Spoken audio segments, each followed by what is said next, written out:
Today we are going to talk.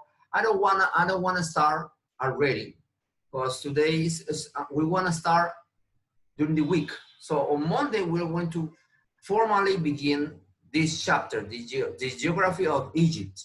But anyway, I brought some videos that I want you to watch it as an introduction of this class. Okay, so that's what we're going to do today. We're gonna watch only videos and try to get as much information as we can regarding this topic, geography of Egypt. Okay, let's see. No, this is not the one. This one is the one over here, and I have it over here. This is one of those. Let me see. Okay. Abraham Poveda, he just arrived. Poveda. Okay. Now today the computer is very slow. Let me see if it's work. Here it is. Here it is. Let's watch this one. This is the. Good morning, teacher. Good morning, sir. Okay, ancient Egypt, the Pharaoh civilization. Okay, let's watch it, guys.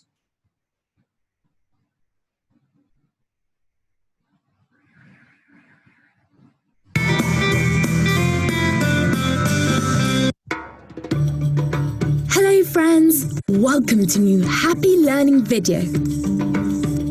As you can see in the images, today we're going to talk about pyramids, mummies and pharaohs. Today we're going to travel to ancient Egypt.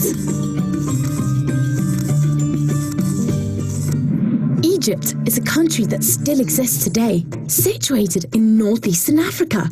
But what we call ancient Egypt is a civilization that started more than 5,000 years ago and lasted for approximately 3,000 years. Its origins commences with Pharaoh Name, also known as a Scorpion King, who in 3200 BC funded this country at the Nile's bank. The River Nile is the largest river in Africa and was the most important existing thing for Egyptians since they depended on its water to survive. Their whole civilization and cities rose from the river's bank. The Nile was so important because Egypt is a country surrounded by desert and the cultivations could only take place at its shores. But it wasn't only used for agriculture. The river was also used to fish and hunt. They also used it as a great road to transport goods or large stone blocks used for their constructions. All of this was why the Nile was considered to be a god. Actually, ancient Egyptians had hundreds of gods.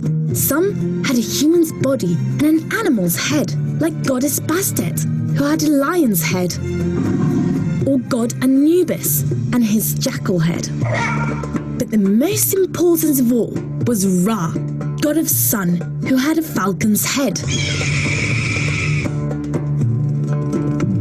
The pharaohs were ancient Egypt's kings. There were many pharaohs over 3,000 years, but the most famous one was Tutankhamun. Ancient Egyptians believed in life after death, and therefore they were buried with their belongings, furniture, vases, clothes, and even food. They believed that this way these things could be used in the next life. As pharaohs had the greatest power, they wanted to have the best tombs, and they got them.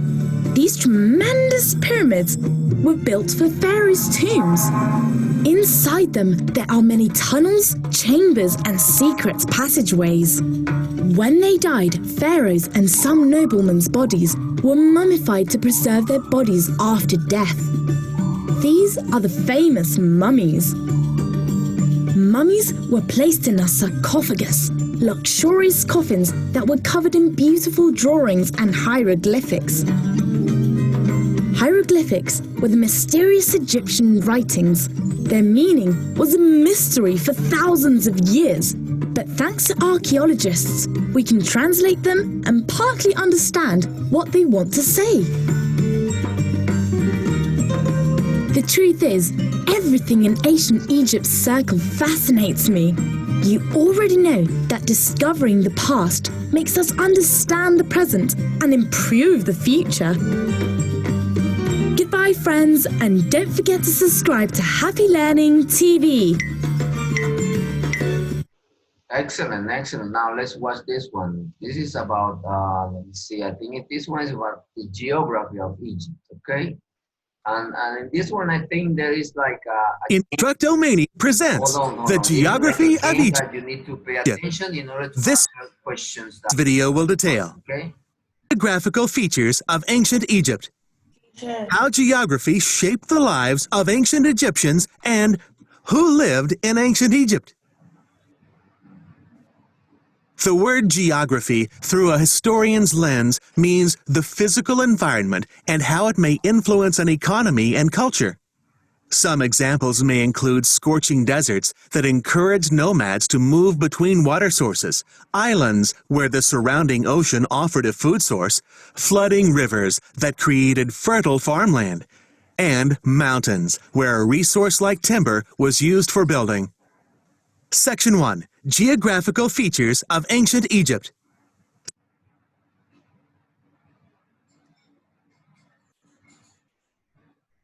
Egypt is the longest-standing civilization on the African continent.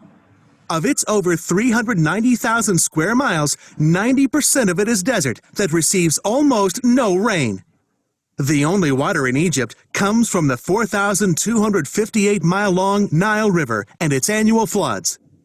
The Nile Delta is a fan-shaped outlet for the Nile River in Lower Egypt, north of Cairo, primarily used for farmland. It receives only about 8 inches of rain each year.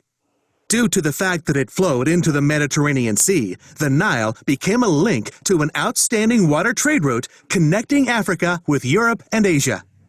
To the west of the Nile River is the Nubian Desert. The Nile's first natural cataract, or shallow area, fall within the Nubian region. The Nubian Desert is considered a smaller part of the vast Sahara Desert, just below Upper Egypt, which is south of Cairo. The Nile is fed from 2 rivers in the south of what is now Sudan. The Blue Nile stems from the Ethiopian highlands along the Red Sea, while the White Nile makes the other branch, getting its name from the color of the clay it washes north. South of the White Nile River sits Lake Nasser, one of the largest man-made lakes in the world at 600 feet deep. That's like stacking 60 school buses on top of each other. The Suez Canal drains into a lake in the Nile Delta and runs southeast all the way to the Red Sea. This allowed watercraft to make their way to the Indian Ocean much faster than circling the African continent. This canal shortens this trip by over 4,300 miles. Egypt and the Red Sea to the east offer a land bridge between Africa and Asia. Ancient merchants and pilgrims traveled from the Nile River Valley north past the Red Sea, crossed the Arabian Peninsula, and then rounded the Persian Gulf. Test your knowledge. Let's play Where's the Duck? In this game, you will track the duck as it appears on a blank map of Egypt. Now pay attention to these games, okay? Pay attention, everyone. Once the music stops, you will use an Egypt map labeled with physical features to determine where the duck ended up. Other animals may appear on the map, so don't forget to keep your eyes on the duck. On the duck and el pato.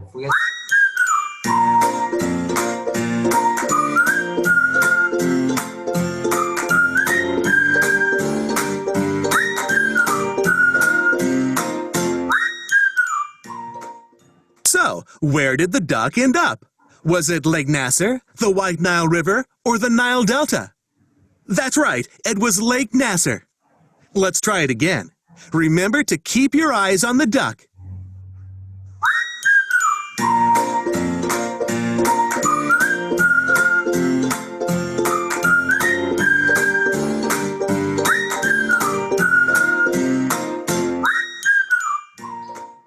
So where did the duck end up?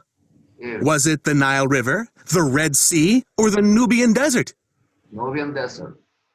It was the Nubian Desert. Uh-huh. Let's try one last time. You got this.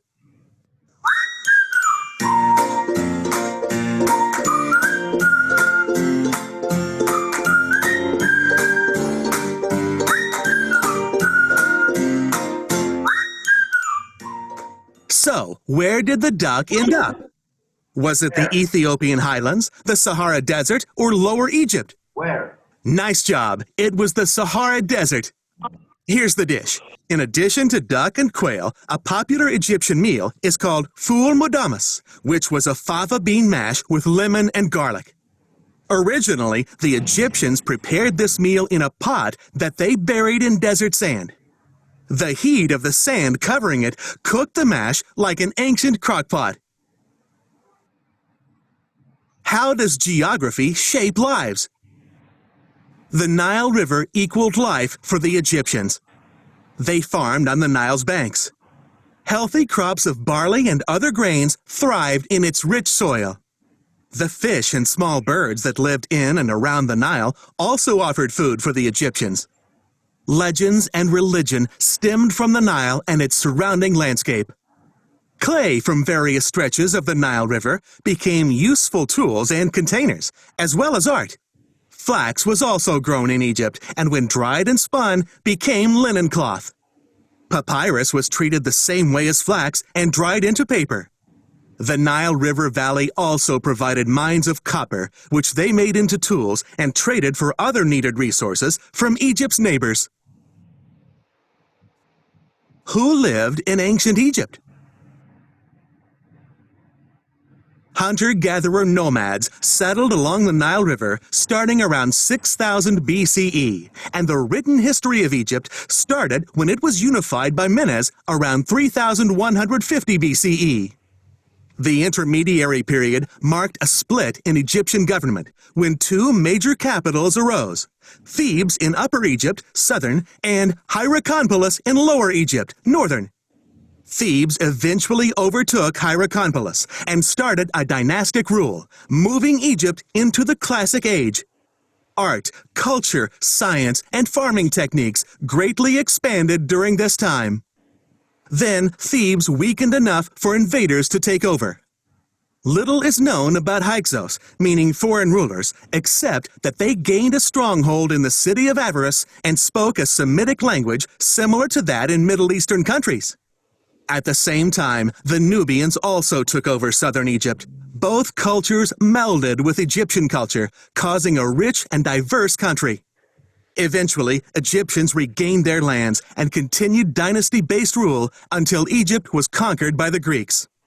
Later, Islam would greatly affect the people of Egypt as Muslims spread over and settled in northern Africa.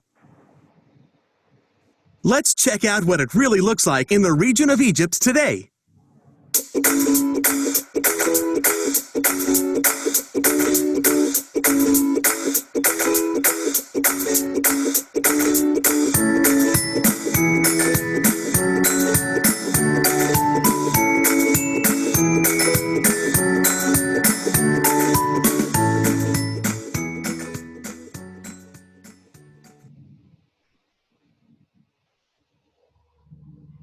As you can see, the physical environment of ancient Egypt greatly influenced the economy and culture of the people that lived there. Consider this: in what ways does the physical environment influence your community? Be prepared to support your answer with examples. Okay, now let's see, I wanna see this one.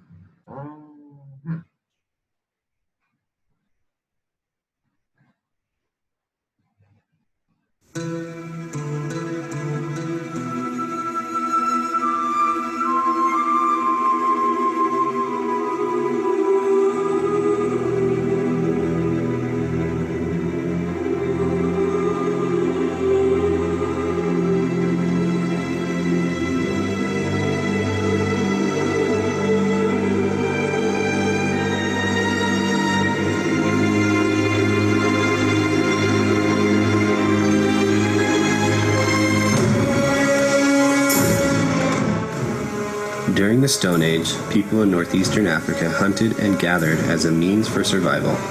This was their subsistence for life.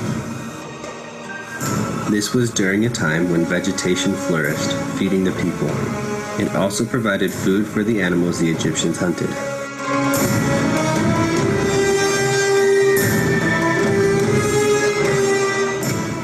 After a while, desertification occurred. This most commonly happens due to climate change or human actions. Water became scarce, killing all plant life, leaving people and animals to search for other sources. Because of this need, people moved into the valley of the Nile.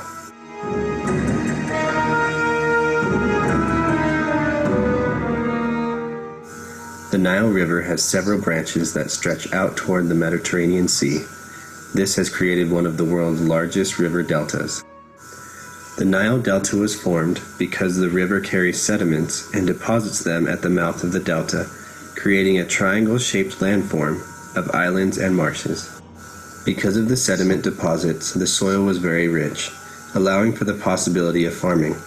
The Egyptians were again able to produce food all along the river valley and delta. People were able to raise animals, including sheep, goats, and cattle. They also began to grow wheat and barley.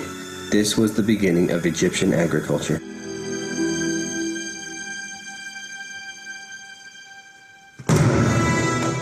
As the Nile River flooded over its banks, silt was spread onto the land. Farmers could then walk their animals along the river, pushing seeds deep into the soil. Although the Nile River gave life, it could easily take it away. When flooding did not occur, the land was very dry, and there wasn't any silt to plant seeds. If the river flooded too much, it would spill very widely and wash away any seeds already planted. For this reason, the Egyptians needed to invent a way to predict whether or not the river would flood. This led to the creation of a calendar which bettered Egyptian lives and reassured their survival. The Nile River, the giver and taker of life.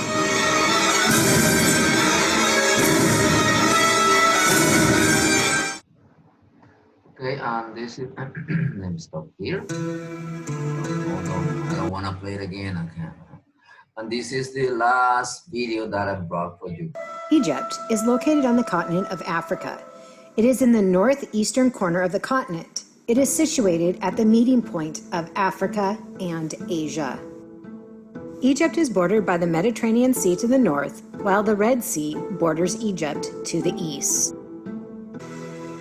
The Nile is the longest river in the world, flowing more than 4,000 miles through Africa to the Mediterranean Sea. Every summer, the Nile floods because of heavy rainfall in Central Africa. When the floods recede, they leave behind silt, a layer of rich topsoil that transforms the otherwise barren desert into fertile farmland. It was along this river, and because of it, that Egyptian civilization rose and flourished some 5,000 years ago. The Nile was Egypt's most precious resource, but Egyptians had to cooperate to make it work for them. Egypt is called the gift of the Nile because without the Nile, Egypt would have remained a desert. The Nile brought water and fine, fertile silt to the deserts in Egypt. The Nile River extends across the entire length of the country from north to south. It begins in the mountains of Africa and empties into the Mediterranean Sea. Ancient Egypt had four main divisions of its land, the first two being the Upper and Lower Egypt. It may seem odd that the Upper Egypt consists of the narrow strip of land located south of the delta. Lower Egypt contains the Nile River Delta, which is made by the river as it empties into the Mediterranean Sea. The ancient Egyptians thought of Egypt as being divided into two types of land, the Black Land and the Red Land. The Black Land was the fertile land on the banks of the Nile. Ancient Egyptians used this land for growing their crops. This was the only land in ancient Egypt that could be farmed because of a layer of rich black silt that was deposited there every year after the Nile flooded. The Red Land was the barren desert that protected Egypt on two sides. These deserts separated ancient Egypt from neighboring countries and invading armies. They also provided the ancient Egyptians with the source for precious metals and semi-precious stones. Most of Egypt is desert. To the east of the Nile River is the smaller Eastern Desert. West of the Nile is the Western Desert. The Western Desert is part of the Sahara Desert, which makes up most of northern Africa. Egypt is surrounded by natural barriers. the deserts, mountains, and Mediterranean Sea. These barriers provided protection to the Egyptian people. Okay, guys, this is everything for today. And then I'll see you next week, and then we'll start all this new chapter about Egyptian geography, okay?